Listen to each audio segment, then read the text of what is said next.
नेत्रहीन व्यक्ति की कथा। परम पूज्य गुरुदेव परम वंदनीय माता जी की दिव्य उपस्थिति को साक्षी मानते हुए माँ गायत्री के पावन मंत्र के साथ में अपनी बात को आरंभ करना चाहता हूँ। माँ गायत्री का ये पावन मंत्र, जिसके ऊपर भारतीय संस्कृति की सारी आधारशिला को रखा गया, भारतीय अध्यात्म की सारी शिक्षाओं को अपने अंदर समेटने वाला, समाहित करने वाला वो मंत्र, जिसके 9 शब्दों के अंदर, 24 अक्षरों के अंदर भारतीय अध्यात्म का, भारतीय ज्ञान विज्ञान का, भारतीय वैदिक परंपराओं का सारा सारा आकर के सिमट गया है। जब आचार्य शंकर ने शारीरिक भाष्य के अंदर माँ गायत्री के विषय में लिखा तो यही कहा, ओमत्र गायत्री सावित्री सर्व वेद सारम गायत्री इति। ये वो माँ गायत्री है जिनके अंदर वेदों की सारी शिक्षाएं आकर के केंद्रित हो गई।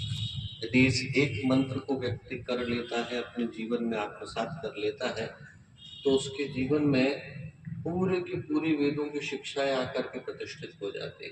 भारतीय संस्कृति की आधारशिला, भारतीय ज्ञान परंपराओं का केंद्र और भारत के भविष्य का संवाहक है मंत्र, गायत्री का मंत्र।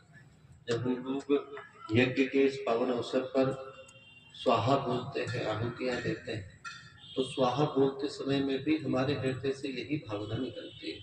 स्वाहा कहा तो स्वाहा कहने के पीछे का उद्देश्य क्या है? स्ववाक आहति, परमात्मा से प्रार्थना करते हैं कि मैं पूरा का पूरा यहाँ आकर के उपस्थित हुआ, कोई मुझे जबरदस्ती लेकर के नहीं आया है। तुम्हें तुम शरण्यम, तुम्हें तुम वरण्यम। अब आज के बाद ये जीवन भगवान छुपा हुआ है, आप में से प्रत्येक के अंदर एक देवता छिपा हुआ है, आप में से प्रत्येक के अंदर देव शक्तियां, ऋषि सत्ताएं। परम पूज्य गुरुदेव परम वंदनीय माता जी की दिव्य उपस्थिति को साक्षी मानते हुए माँ गायत्री के पावन मंत्र के साथ में अपनी बात को आरंभ करना चाहता हूँ। माँ गायत्री का ये पावन मंत्र, जिसके ऊपर भारतीय संस्कृति की सारी आधारशिला को रखा गया, भारतीय अध्यात्म की सारी शिक्षाओं को अपने अंदर समेटने वाला, समाहित करने वाला वो मंत्र, जिसके 9 शब्दों के अंदर, 24 अक्षरों के अंदर भारतीय अध्यात्म का, भारतीय ज्ञान विज्ञान का, भारतीय वैदिक परंपराओं का सारा सारा आकर के सिमट गया है।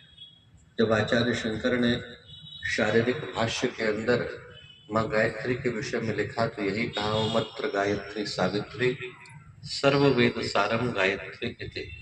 ये वो माँ गायत्री है जिनके अंदर वेदों की सारी शिक्षाएं आकर के केंद्रित हो गई।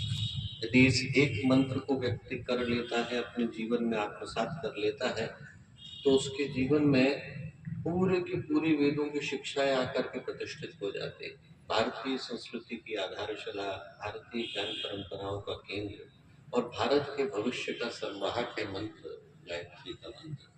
जब हम लोग यज्ञ के इस पावन अवसर पर स्वाहा बोलते हैं, आहुतियां देते हैं, तो स्वाहा बोलते समय में भी हमारे हृदय से यही भावना निकलती है।